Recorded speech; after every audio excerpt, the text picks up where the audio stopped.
sun sets, the undead awaken. To slake their hunger, they feed upon the herd of unaware mortals. Right beneath our noses, the kindred clash against their rivals as they vie for control of the city of San Francisco. Are you strong enough to cheat final death and see another night? Vampire the Masquerade Rivals expandable card game from Renegade Game Studios.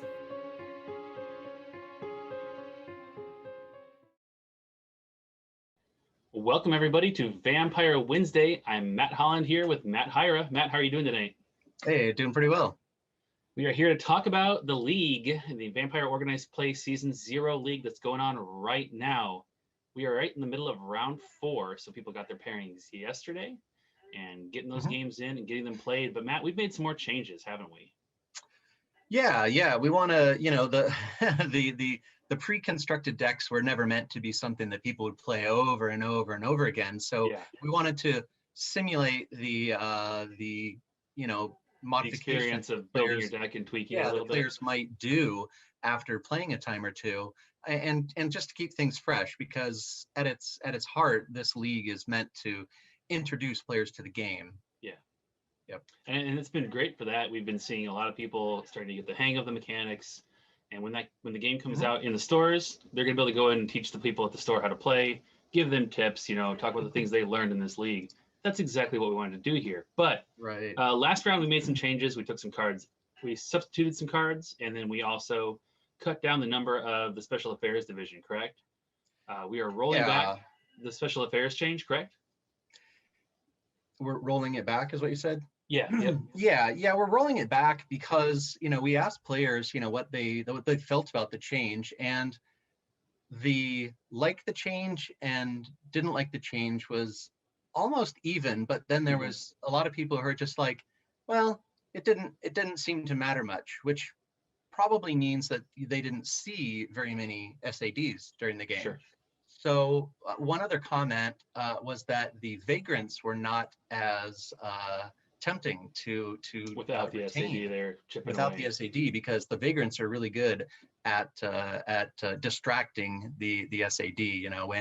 When the SAD is hunting down vampires in the night and they hear noises down a back alley while a vampire is feeding, they come around the corner and what do they see? Well, they see a vagrant rifling through the trash. So that distracts them from the vampire just down behind the dumpster who's draining some victim. So they're not literally shooting vagrants, in case anyone was wondering. But we do want to make we do like those vagrants being an interesting tactical choice. They're not worth any victory points, but you know what? Sometimes staying alive is its own victory, right? So absolutely. And then we've also, we'll get to the cards that we're adding, but for like Malkavian in particular, we're giving them some tools to deal with the increased number of SADs. Right. In a two-player game, the Malkavians being smaller vampires, they can suffer the SAD damage is a little bit more dangerous for them because the bodies aren't as large. So when you end up putting 1 or 2 SAD damage at the end of the turn, suddenly even your biggest characters are now have in the danger zone. 2 and 3 blood left over, which makes it really easy for some meanie like the Brujah to come by and just stomp you with one shot with virtually any card in their deck. So we're going back to the 4. We're going back to the 4, but we're giving the Malkavians the tools they need to turn that damage into a positive. So there we go.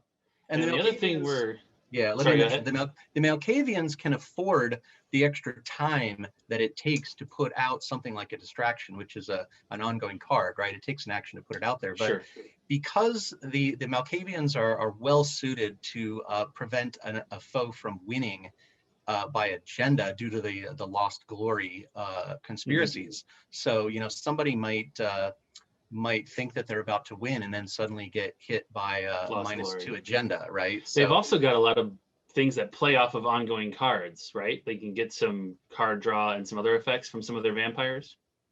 From ongoings in particular, or am I thinking Ventrue? Yeah. Bruno is the only one who has a direct, draw when you play an ongoing. Well, in addition to the stat change, we are going to sort of test out another possible tournament rule having to do with Prince of the City, because I guess we saw some results that Prince of the City coming up first turn in a one-player game can be really hard to overcome, right?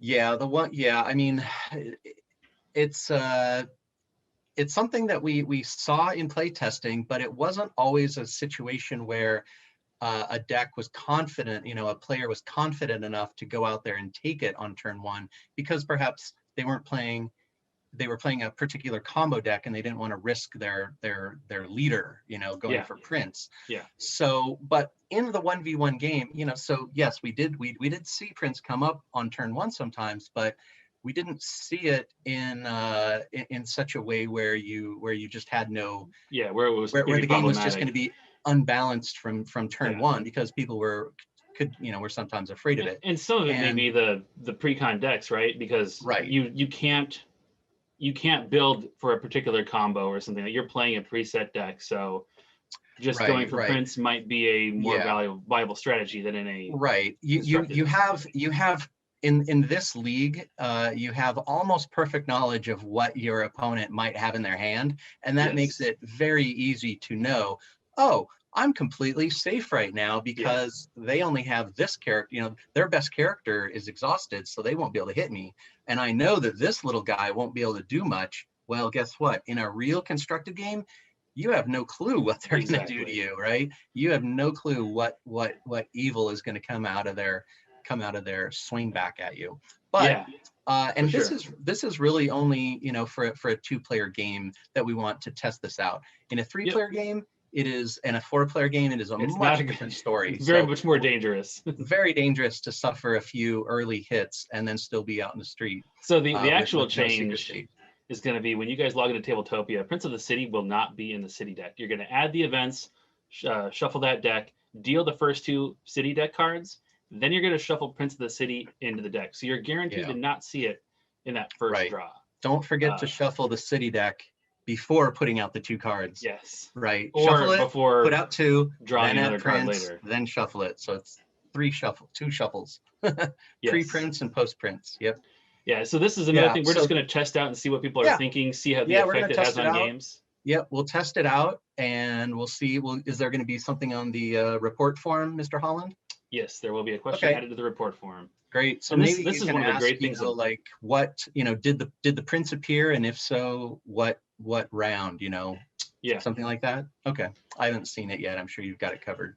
And we can also one of the great things about this league is it's giving us a bunch of games being played by competitive players, who want to do their best and play, that we can try out some of this stuff, before we get to a Gen Con or a big event like that. So we really want to make the most of this and gather data where we can. And we'll get to some of that data a little bit later in the show, where we have some cool stats in these first 3 rounds. But in addition to those 2 changes, we've got some new cards, and it's a little bit different this time, right?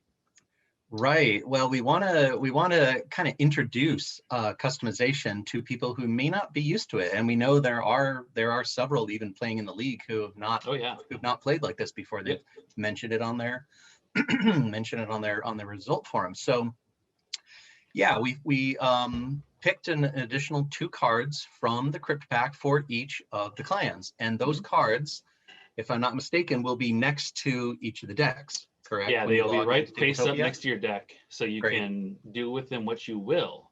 Yeah. And the best plan, even if you don't have any intention to play those cards, it is a very good idea to go ahead and put those into your deck, monkey around with them a little bit, and then if you don't want the new cards, go ahead and place those cards back off to the side. You don't want your opponent to know what's in your deck. You want them to have to respect the threat that card may be in there. That's right. A little bit of mind games. Yeah, that's part of the customization, is the unknown, right? You really didn't know what your opponent has got in their deck. And guess what? And in a real event, with this pre-con deck, you have a very good knowledge of what they have. Yeah, and then the nice thing is you can either just add those cards into your deck and have 42, or you can take out 2 other cards. If you've played this deck a couple times, you realize, oh, card X doesn't really work for my play style. Take those out, replace them with these 2. It's up to the player if they want to make their deck a little bit bigger and have more options, or run a little bit slimmed down and max efficiency deck. totally Right. up to you. Let's Yeah. talk about the cards. Sure. Well, let me mention on the whether to get run 40, 41, or 42. If you're the kind of player who ends the game and says, man, if only I had drawn my blank. Okay. If you're that kind of player, you want your deck to be 40 cards. Yes. If you're the kind of player who wants to just have as many options as possible whenever that might happen or not happen, then maybe going to 42 is fine. I doubt anyone has drawn their deck down lower than 15 cards in this league. It's probably Yeah. a safe bet. Just That because feels about 1v1s tend to go fast, So I but think yeah. it's interesting with card games. When I started playing card games, it was counterintuitive to me. Like my first instinct was to include all the cool toys. But you realize when you do that, the likelihood of you drawing a specific card goes down. If there's an important card, that's bad. So if you're Right. new to card games, don't fall into that trap of more cards is better all the time. Right. But the actual cards we're putting in, we've got Brujah's getting Blood for Blood and Drive By. So what are those cards, and what are they being added for? Sure. So Blood for Blood.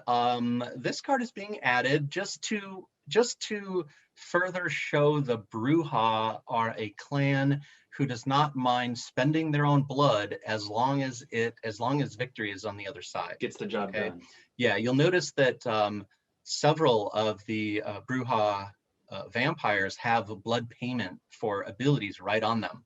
Mm-hmm. And that is a Brujah trait in Rivals, and Blood for Blood lets you build up to larger attacks, and so that is a good thing because Brujah does pretty darn well with the physical attacks, and Blood for Blood allows you to do that. It also gives the ability to the vampire and not just the card itself. So because it does that, a Blood for Blood can be used during multiple attacks during the turn. Okay.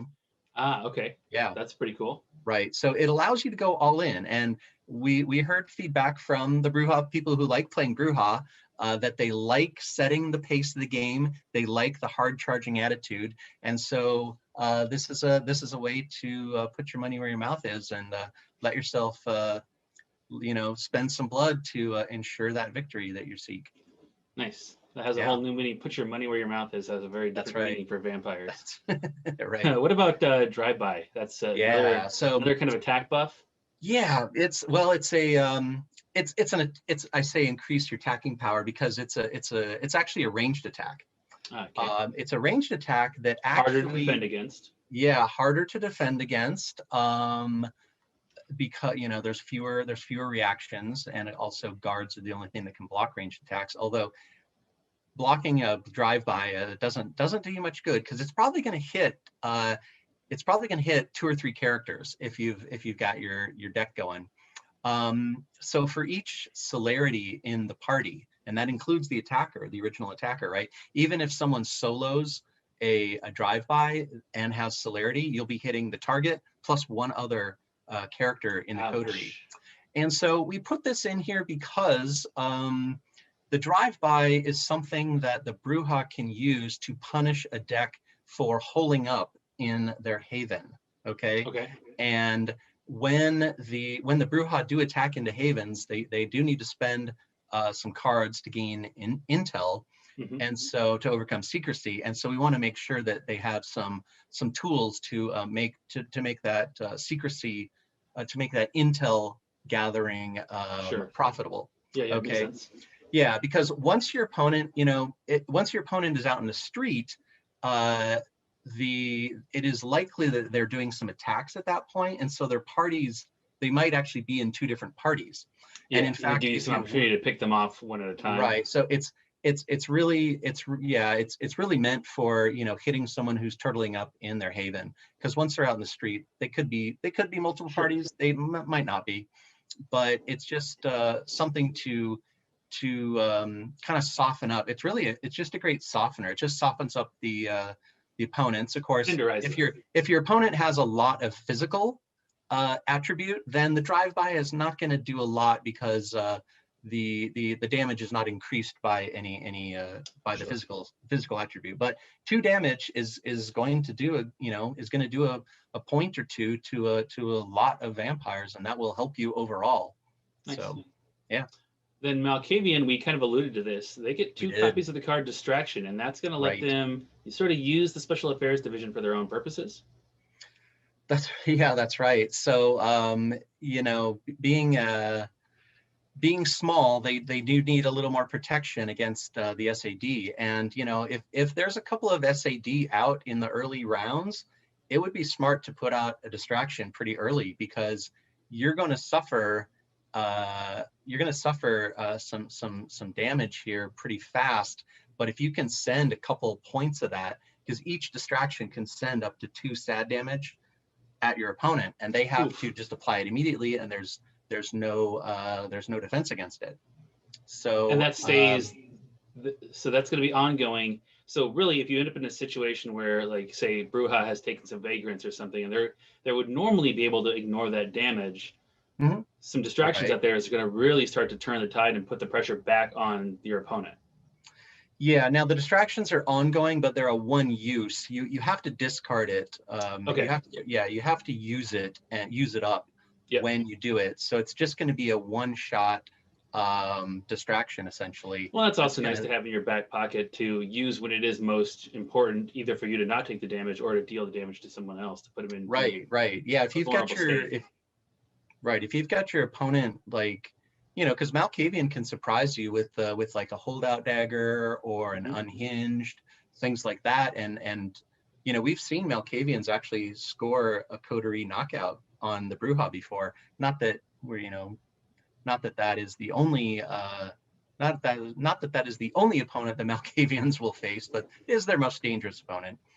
But yeah, if you put a distraction out, you're probably going to want to wait until there are 2 SAD out in the city streets, because you want to maximize that damage. And in fact, putting out a distraction might actually convince your opponent to go take out an SAD, because they don't want to get double hit by it, right? Yeah, makes sense. So yeah, but if you can knock your opponent down pretty hard, you're going to find yourself with like an unhinged or a holdout dagger, and you might be thinking, gosh, I'm sitting here as a punching bag.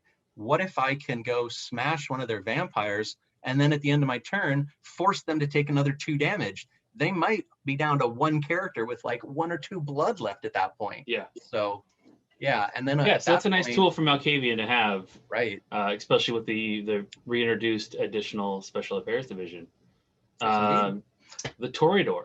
What are they? What kind of cool toys are they getting? Yeah. Stylish Toreador. They are stylish. And one way to show how stylish they are is to have the right reaction at the right time.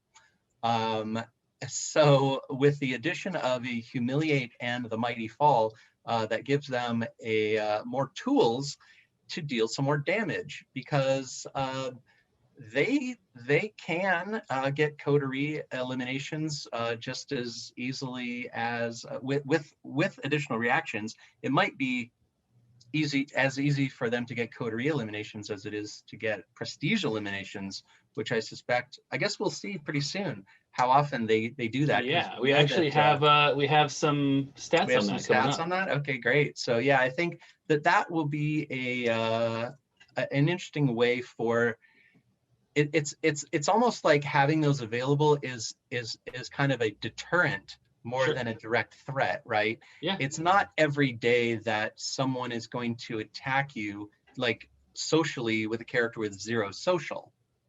But it does happen because maybe their intent was to use like a faulty logic or something on you, or a seduce, something that they were not really caring about the damage. Yeah. So you might be able to hit them back. So it's more about, because the Toreador are out in the street more, because they want to go after the citizens. Yep. We wanted to give them a little bit more interaction with their with people attacking them, and so that is why they have 2 reactions to choose from. And last but certainly not least, Ventrue is getting a copy of Last Word and a copy of Hedge Your Bets. So looks like this is going to help with just getting those titles out there, right? Titles and schemes. That's right. So yeah, the Last Word is worth 5 influence. And for those who haven't thoroughly digested the rule book, these are influence modifiers. They have a little 1 next to the card type name, so that you know, so as a reminder that you can only play 1 modifier at a time. Does that mean we might have modifier 2s in the future, or 3s? I mean, it does give us the opportunity to do that, right? Smart. So, right. By placing this here, you know, these are both 1s, so you can only play 1 of them at a time, but you can play it when you need influence. And for the Ventrue, that is for playing titles and schemes. And of course, that's also good for countering other people's schemes that they might have coming up against you, especially the Toreador. Because I wonder, I'm pretty sure your stats might tell us, but I bet the Toreador and Ventrue matchup is an interesting one.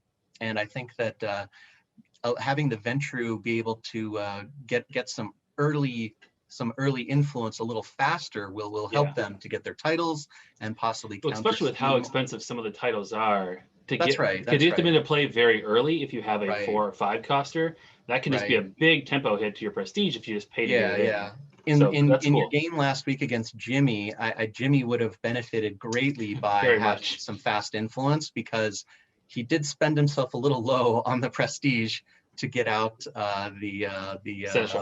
the Seneschal, right? Yeah, he could have used an extra vampire. And so basically that's a way to think about it, is why not use an influence card and then recruit another vampire? Makes sense. Three vampires is usually a good idea. And so this allows you to get a title and that 3rd vampire. So that gives all the clans some new tools. You can either add those in, you can sub them in, you can maybe get a little bit of a tweak to your play style and just try some more of the cards that are in the crypt pack and get a little bit more taste of what the wider game will look like when it comes out in real life. I'm excited for that, but we're also going to tease round 5, our final change. What are we going to do, Matt? Right. So for those of you familiar with the crypt pack, you probably noticed that there are 2 additional vampires per clan. And we wanted to give players the opportunity to change their faction deck. Now, your build that faction deck a little bit. Yeah. So what's going to happen in round 5 is similar to the extra cards that we just mentioned. Those will remain. Those 2 cards in round 5 will remain next to the deck, and you'll have that option again. And now you'll actually be able to make a little more informed decision. How did this card really help me? Did it help me? Am I playing the same clan anyway, right? We don't know. But anyway, your faction deck similarly will have the 2 vampires from the crypt pack face up next to it. Now, in this case, the rules of the game are that a faction deck must always be 7 cards. So you will basically take those 9 cards into your hand or whatever, and choose 7 of them exactly, and set 2 of them aside. Okay, you must set 2 of them aside if you even want to modify your deck. But I suspect that some of the decks, they might feel like, they would rather have a lower cost character than one of their extra 5s, or maybe they're not too concerned about ranged attacks, so maybe they want to replace a guard. That's my first thinking, is like the guard characters, they can be really clutch, but they're not splashy and like exciting in the way that I like to play. I like to just do those big plays. Give me some toolboxes, get rid of those guards. Yeah. So so you'll be able to, there'll be a little bit of unexpected characters showing up in that last round. That's going to be cool to see. You could even run them as a leader too. You could run them as a leader. Yeah, right. Some people actually in Discord didn't realize, but it is in the little rules in our organized play page. You can choose your leader. You don't have to go with the starter leader that we've been playing with. And that's applied through the whole league.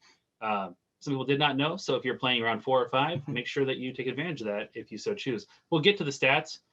A lot of people are playing the default leaders, but one clan in particular has actually seen a lot of variety. Yeah, for those who didn't know they could change their leader, you're playing with arguably the best card for your leader in a vacuum. Of course, there could be some meta picks. No, in this particular format, because you get to counter pick and know what your opponent's deck is before the game even starts, that can give you a little bit of clue that you would not have in a normal organized play event. And you're also the other big thing with this that has sort of just changed the way that the game is played a little bit is that you're playing one game.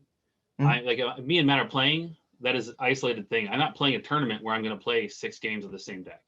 So you get some odd incentives and odd results because of that. But given the environment we were doing this in and the purpose of the event, I think it works out okay. Let's get to some of the numbers about these first 3 rounds that we've alluded to, because I think some of these are pretty cool. We will have Desiree pop up some really cool charts. But first one is just how are people winning? What is winning games? 46% of the games are won by reaching 13 agenda. Does that feel sort of healthy or normal to you, Matt, as the designer? Is that kind of the main quote unquote expected win method? Yeah, that is pretty in a 1v1 game. Yeah, that is reasonably accurate to what we've seen before. I think in our testing, it was probably a little closer to 50% on agenda wins. And I suspect that some of that is because we are more likely with people who are newer in the game here to get into a position where they're really low on prestige, or they leave a vampire exposed and don't really think about how quickly they could be knocked out with I would say that, and certainly in our testing, coterie kill was a little less likely than prestige kill. But I think that is because some players were unprepared for the speed at which some of the decks could hit. And maybe we're not prepared for SAD damage, or thought that going for the Prince would be a good idea, and then suddenly they get walled for 4 points of damage, right? True. So I know my first 2 games I played, and I'm thinking, man, it is really hard to kill a vampire. And then I think my 3rd game, I realized that is not necessarily the case, given the right cards and the right plays and modifiers. Right. So we got 28% coterie and 26% prestige. Again, I think those are maybe a little higher just because when you're new to the game, you can get into some situations where you're like, oh shoot, I should not have done that. Right. And I if you basically took about 4% off of coterie kill and added it to 13 agenda, that would be roughly where our play testing was at. Yeah. Cool. Another thing that I think people have been curious about is the ratio of clans that we're seeing. So we're seeing Toreador in the lead at 35%, but Brujah and Ventrue aren't super far behind, and they're actually pretty close. Malkavian does trail a little bit at 14. Do you think that's because, like you said, they're a little bit, quote unquote, wimpier, or a little bit more tricky to play too? Like, I don't think they have as straightforward of a play style as, especially they're tricky. They're trickier to play for sure. Even in the core rules, we do tell people that, hey, for your first game, Brujah versus Toreador, we list them: Brujah, Toreador, Ventrue, Malkavian, and we say that is the order in which you should play the decks, just so you can kind of get used to things. And I think the mechanics Toreador, and all that stuff. Because you're going to need to understand how the pacing of the game to win is Malkavian. So that's a tough one to play for your very first event, and for some people, their very first game. And by the way, we do appreciate, we've seen a lot of comments about how nice players have been during the league and helping understanding of people who are learning their opponent to understand things without judgment and stuff like that. So that's been real nice to see. And the Malkavians kind of have to, 1v1, they really have to thread a needle. They're going to end up at very low prestige, but as long as they can, hit a Whispering campaign, possibly even with Velvet out, their prestige can come back up. So in a 1v1, don't think of yourself as a conspiracy deck. Think of yourself as a survival deck. You're just trying to survive, because every once in a while you'll be able to get a conspiracy out there, and then eventually you'll be able to get an everything is connected, put it all out there. You're going to be hovering at like 1 or 2 prestige as you're getting beat down. You're going to be losing prestige, but then if you can hit a Whispering campaign, it's going to net you 2 prestige, +1 for Velvet and +1 for your your Agenda? hate for the Your- agenda. yeah, Yeah. yeah. So that for prestige It's a means big that you can swing. survive.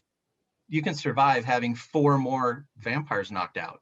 And because your characters are smaller, they're going to come back faster. So True. you're kind of you're just surviving for a little while until you can get all your pieces together, and then you're starting to knock down their prestige, knock down their agenda, knock the cards out of their hand, and so that's a 1v1 game with the Malkavians. It's just going to be a harder And thing. that's And there worth it is. noting too. Like once you get the actual game where we're having actual events, you can Yeah. have a bunch of Malkavian cards in your deck. It doesn't have to be all Malkavians though. You can have That's right. Malkavians with some higher, stiffer characters to kind of back them up. Again, precons, you don't really have that flexibility, so you see a little bit lower utilization. Yeah, and the Malkavians have a character in the crypt pack called Doc. He's a 5-cost character, There you go. but I would caution that he does have 0 physical, so that may be a risky play against some opponents to put a 0 physical 5 out there. The Govna is going to get you the card draw because you're going to be playing you're going to be playing some conspiracies for sure. Over time, but perhaps you shouldn't be playing any conspiracies in the first 3 rounds. You should be stabilizing your board position first. But anyway, Sure. Doc it might look sexy because like, oh, he can heal your guys, but you Be aware that he has be aware his that, downside. he has some vulnerabilities. So there you go. Cool. Well, one stat that I thought was really interesting and I think looks pretty darn healthy to me is the clan win rate overall. Now, this is the win rate within the times that clan was picked. We've got the top 3 all within 2% of each other. Brujah, Toreador, and Ventrue. 55, 54, 53. Malkavian does trail at 41, but really, that's a pretty tight spread. That feels bad. Pretty good. Yeah, that's actually real good. I'm not. Does the math work out there, or is there? So I rounded all the decimals. So some of these might be off by like 1 or 2% depending on how the breakpoints were. And I thought of that, but I did these very late last night, and I figured I would explain rounding errors just to make it not. There also was probably 1 or 2 times when an opponent didn't show up or had to concede for a family emergency type of thing before they'd even chosen a clan. So sometimes I suspect 1 or 2 of those percentages are people who recorded that they chose a clan but didn't have an opponent. So Yeah, well, the numbers shouldn't add up to 100 total because it's. That's probably true. You're right. Yeah. You're right. Because they're all their own number. It's of X times Brujah was picked, they won this many, and so on. That probably sounds better. Yeah. Some of these that do add up to 100 are 1% or 2 off because of my rounding. Yeah. Okay. It looked funny, but I'm not a mathematician here. didn't know what I was looking at exactly. So okay. That's cool. But again, we see Malkavian failing, but not by that much, really. Yeah, I like that it's that close. I mean, that's great. And since Brujah was our winningest clan, I actually did the breakdown by round for them. Sure. So I think this is interesting because I think it kind of speaks to your point in the rule book, how we say play Brujah first. They're the kind of most straightforward. Round 1, Brujah won 61% of their games. Right. People who maybe had never played before, was this like their second or third game, pick Brujah because it is fairly straightforward. Very. 61 just win attack. percentage. Yeah. Round 2, they dropped to 50, but then round 3, they go back up to 54%. So despite some of the changes we made for round 3, I think the players who stuck with Brujah, they know how to pilot that deck and really did well with it. Yeah, and I think round 3, some people who maybe didn't know how to play quite as well, but thought that the Brujah seemed like an easy one, they may have switched clans. Sure. And so only people who were like pretty confident in their beatdown abilities kept with it. And as we can see, the numbers show that it paid off for those people. Yep.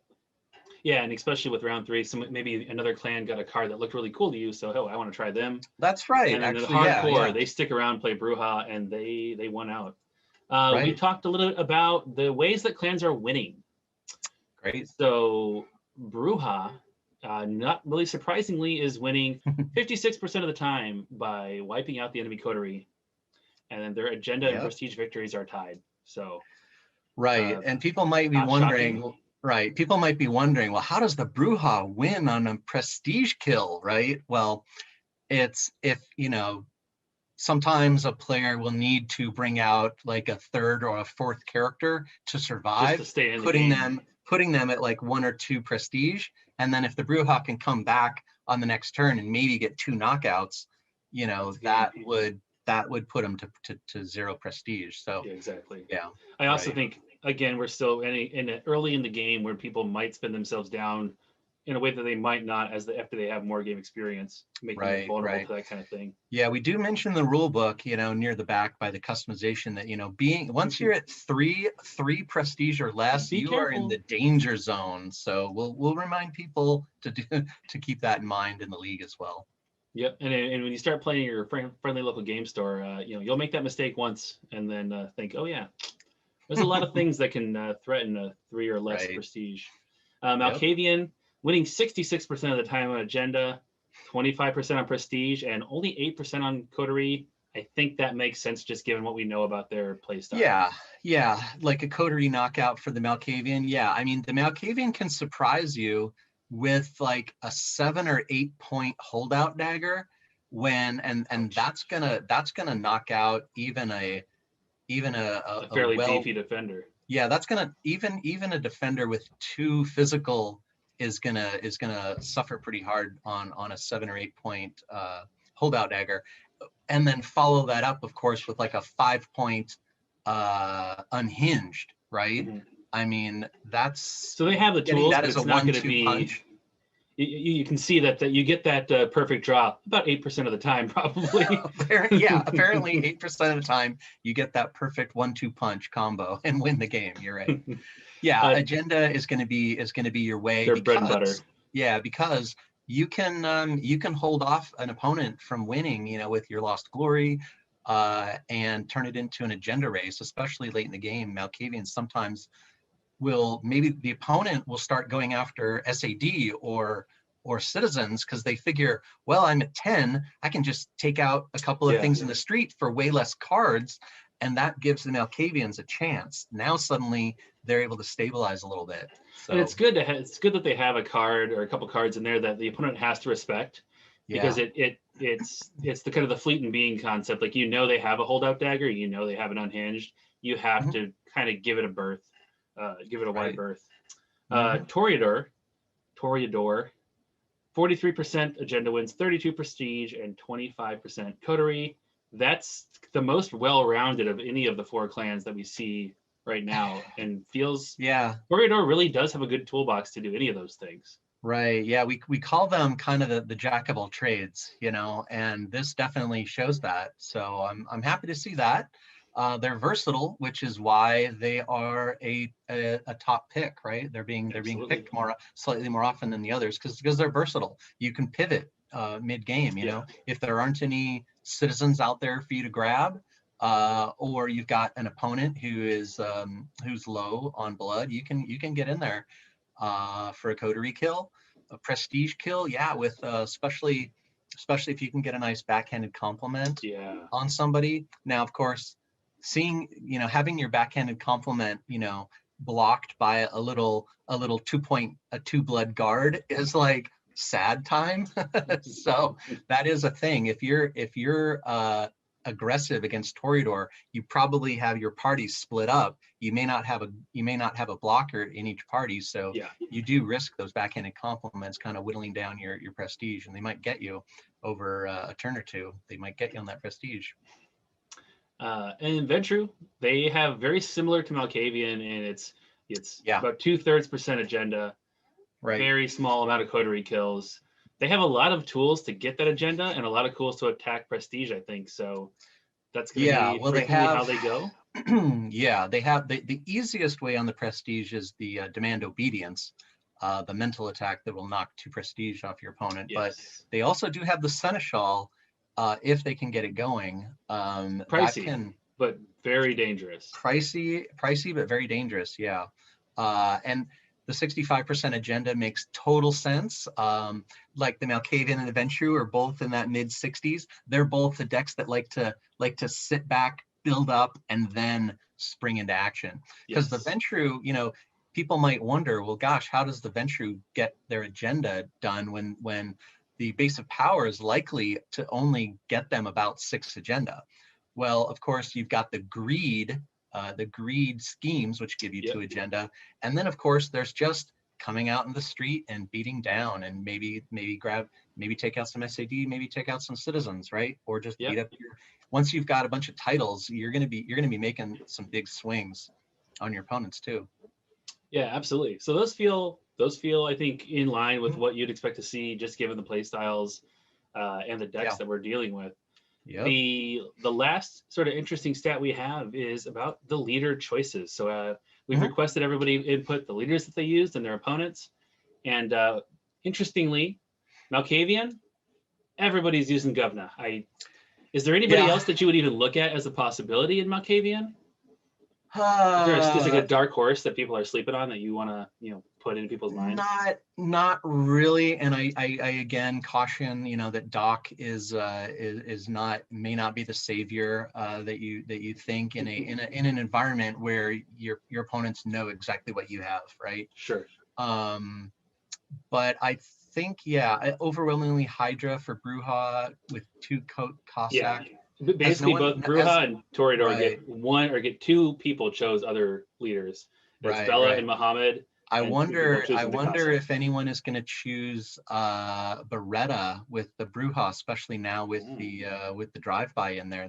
That's not a terrible pick. That's one of the 2 new vampires they'll have for round 5. Yeah, right? I think Governor is the best. We have seen, in testing, people like to mix it up sometimes. So we've seen Velvet as a leader for the Malkavians. Not in 1v1 games. I would say that's not the case because she'll just get knocked out too quick. The reason why Govna is more important than Velvet early is Govna gets you that card draw on the placing of the conspiracy. And Velvet gets it on the resolution, correct? Right. Well, Velvet gets it on the resolution. So you can wait a turn or 2 to get Velvet out there. And then once she's out there, go ahead and resolve it, destroy the plans, or a whispering campaign. Those are the 2 most important to get off early against an aggressive deck. And most people will come at you pretty aggressively if you are the Malkavians, if they can. But Governor is just going to be the most survivable. He can typically survive at least one round of smash. It is less likely that he will get knocked out in one blow than the other people. So yeah. Well, the interesting one for leaders is really Ventrue. We saw less than 60% go with Randolph Mars, who is the default sort of choice. 22% chose Stevie and 18% choosing the fan favorite Bruno. That's right. Well, I thought it was wild that so many, after such homogenous choices for the other 3 clans, Ventrue is just crazy. Right. Well, Stevie is a pick that is good against the Brujah because of her 2 physical, plus her ability to gain a prestige when you attach a title is a rebate on the prestige you're going to spend to get that title into play. So she's a good meta pick when you know what you're up against. So some of the experienced players probably choosing her because they're expecting my opponent took Brujah. Stevie's gonna give a little bit more survivability. She's gonna survive. Even though she's got less blood than Randolph, right? But she's got the defense. Stevie and Bruno are both 5s. Yeah, Bruno at 18% is probably a couple of the probably some people just like the lore of Bruno, for the chuckles of it. They want to win with a little bit of panache, apparently. So, yeah. Well, cool. I thought it was very interesting when I dug into these statistics and looked. I feel like it's a pretty healthy meta given the constraints that we're operating within here, and I think it shows that people are, trying different things and getting comfortable, which is really the exact objective of this league. I think we skipped the Toreador, right? I think so. It's Elijah. Oh yeah, I did mention. Yeah, Elijah is pretty overwhelmingly the choice. She's real good on the social front. So there you go. Yes, yeah, okay. She can be a very dangerous attacker, as we saw when I played Jimmy last week. Picked up the whatever citizen gave me more social attack and went to town. Yeah. But yeah, I thought it was really cool to see this. Round 4 is in progress, so Yeah. we're going to see how this continues to alter as we adjust, the cards that are available, and then again in round 5, when people have more leaders and more characters to choose from. More vampires to choose from. Yep. Yeah, Yep. I'm excited to see how this changes over the next 2 rounds as people get more experience. The Yep. field's narrowed down. People are making their mistakes and hopefully learning from them. Right. Yeah. Thanks for putting together all these stats here. Those are nice. Yeah, and thank you to all the players who fill out that form every time you play. It is very helpful. Thank you for putting in all the details and not ignoring any of that stuff, because it gives us the ability to look at stuff like this, which is not only interesting, but can give us good insights for both doing tournament rule stuff, for just looking at the direction that the game's going, things like that. Looking forward to having stats like this for like a real live event constructed sometime. Yep. And really see the game behaving in the wild, instead of like we kind of have a zoo where it's everything's in a cage and you can interact with it, but in a limited way because we can't do the full deck building right now. Right. Yeah, that's cool. Pretty much it for tonight, Matt. I think that's good.